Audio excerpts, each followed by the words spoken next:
Welcome, welcome, welcome. Welcome back to the 10-Minute Planner, where we talk about events all the time.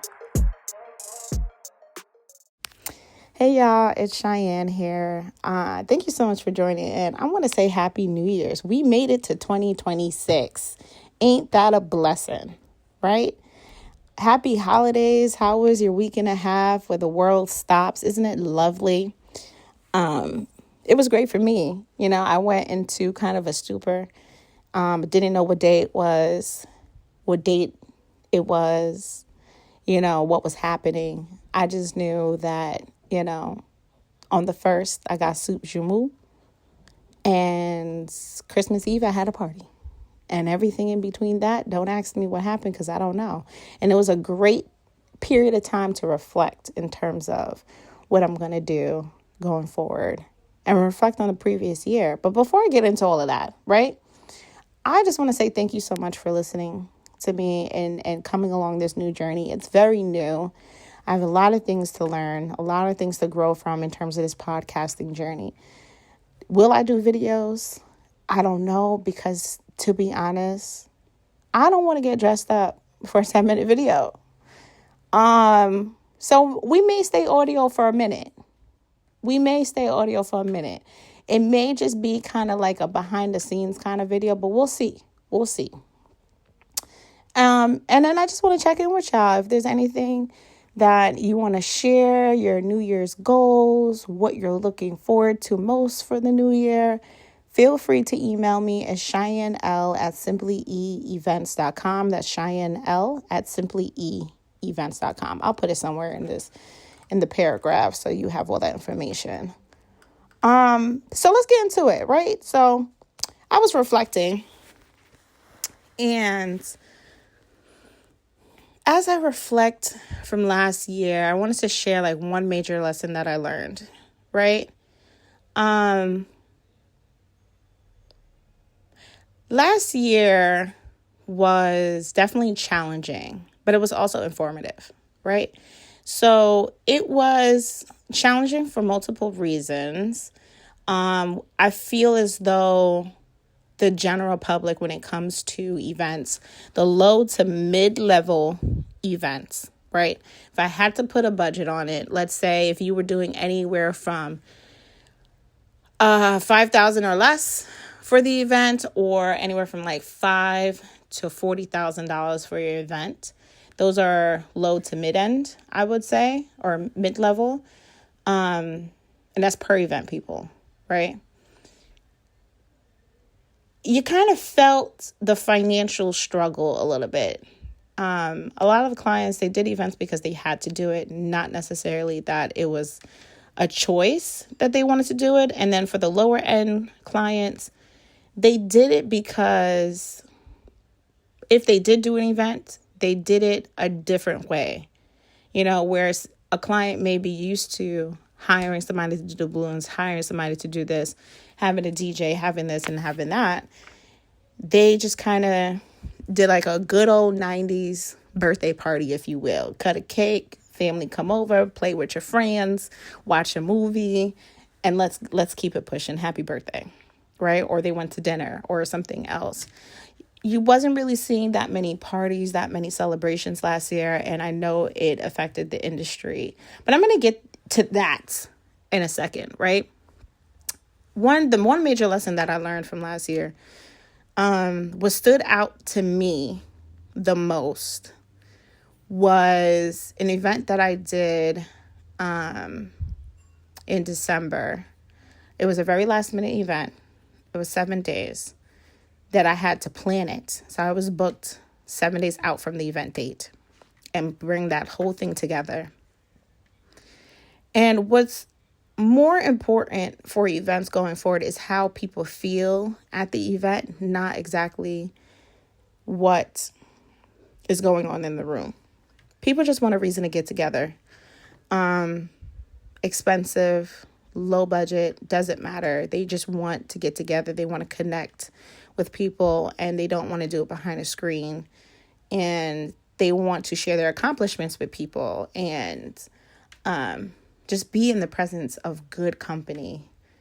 And it's like when you have that in mind, you could definitely have a lot more successful events, no matter what they look like, right? So that was like the biggest lesson that I learned from last year.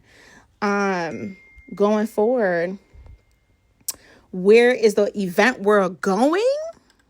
I wanted to touch on. All right, guys, here's what I'm saying, right? The reality of the situation is money is tight. Budgets for events. If you're a planner and you're listening to this, planning like events for the low to mid-level events, right? It's going to be a hassle because they're doing things a different way to save money, because everybody is feeling the uncertainty of the financial bubble, crisis, whatever, recession. They're not calling it a recession, but this is where we at. You know, all the rules are changing in terms of being in America, as we know. A lot of things is changing, but people still want to celebrate.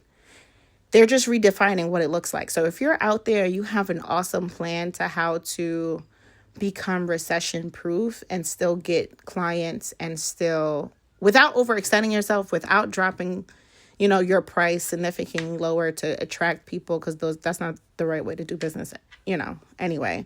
But you may want to think about those things and really sit down and shift gears. A lot of people are doing smaller guest counts with intentional design. They don't want all the frills and thrills. Hey, I got 20 people. Let's celebrate for 20 people, right? I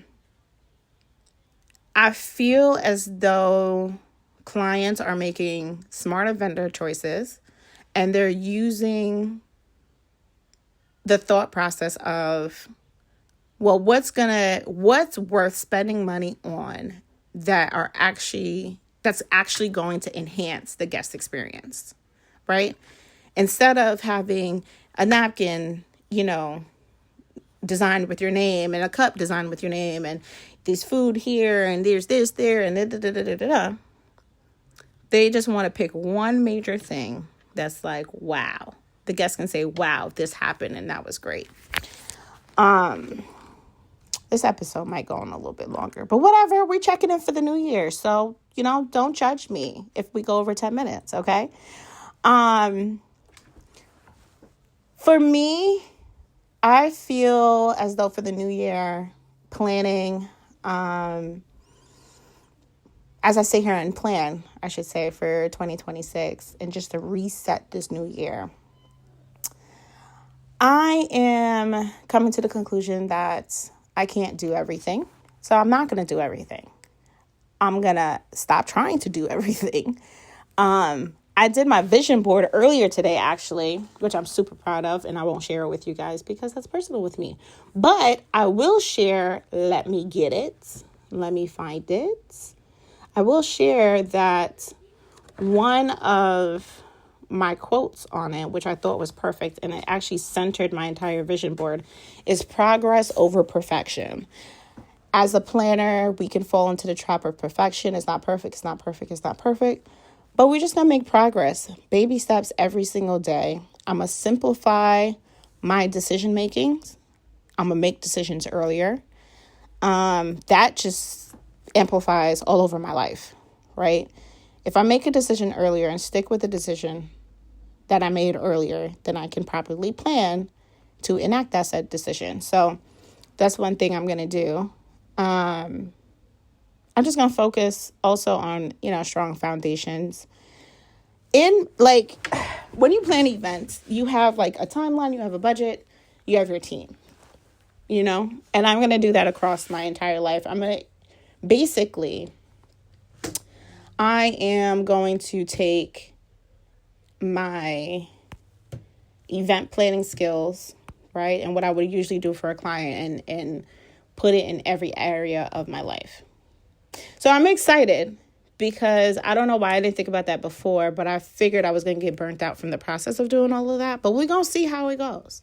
We're going to see how we go. Yeah, we're going to see how it does. And then also too, in terms of events for this year, building a foundation and just resetting this year. I'm going to focus on multiple streams of income as well. I don't know if you're doing that. If you're not, you definitely should, because your eggs should never be in one basket. And I've been doing this, but in a different way, where I would do multiple streams of income in the various number or types of events that I do. But now I'm going to look outside of just doing events and do other things, hence this podcast, right? So I'm excited to see how that goes. And I'll keep you posted on what we're going to do as I give you advice and stuff. So I know that, we're at the 10-minute mark or a little bit over at this point. But I just wanted you guys to start the new year and just think about it. Take a second. Share your thoughts with yourself, write it down, just pause and reflect and start this year with intention, because that's the only thing you can do. We make goals. Sometimes we reach them. Sometimes we don't. Life gets in the way. Challenges happen. But to pause and reflect should be a top of mind goal for you this year, and just constantly find time to pause and reflect on your decisions. Pause and reflect on past decisions. Last year, how did that go for you? How's it looking this year? And just check in with yourself. How are you feeling? What's coming up for you? I ain't a therapist. I'm not a therapist. Don't judge me. I'm an event planner. I know that. But sometimes when things get hard, and I'm not saying that your 2026 is going to be hard for you. I'm talking to myself, right? But I'm hoping it blesses you too. So when things get hard, pause and reflect. Come back to this moment where you had nothing but good intentions, and try to find the good intentions in your situation and keep pushing. And then, one step forward, just progress over perfection, right? So I just want to thank you guys for being on this journey with me. What's coming up soon? We're going to talk a lot of different things. I have some episodes that I'm going to release. Oh, by the way, come through intro. Did y'all hear that? Do you like that? I'm going to figure out an outro. I don't know yet, but come through intro. So now all the other episodes that I have recorded, we're going to add the intro in there because I do like it. I like it a lot. All right. And just stay with me on this journey. So the purpose of this podcast is just to share the event planning world from a planner's perspective. I've been in this industry. Am I pushing 20 years? Damn, I'm pushing 20 years of doing events of all kinds. So I'm just sharing my thoughts, my little secrets, things that you can do better if you want to plan your own events. If you're a planner yourself and you just need a little pick-me-up, little listening sesh, I'm here for that as well. And if you're a potential client, let me know. Send me an email. Check out our website, and we can get it going that way too. So just want to say Happy New Year's, right? And we will talk soon. Remember to pause and reflect. And definitely, I'll see you next episode. Absolutely. Talk to you soon. Bye.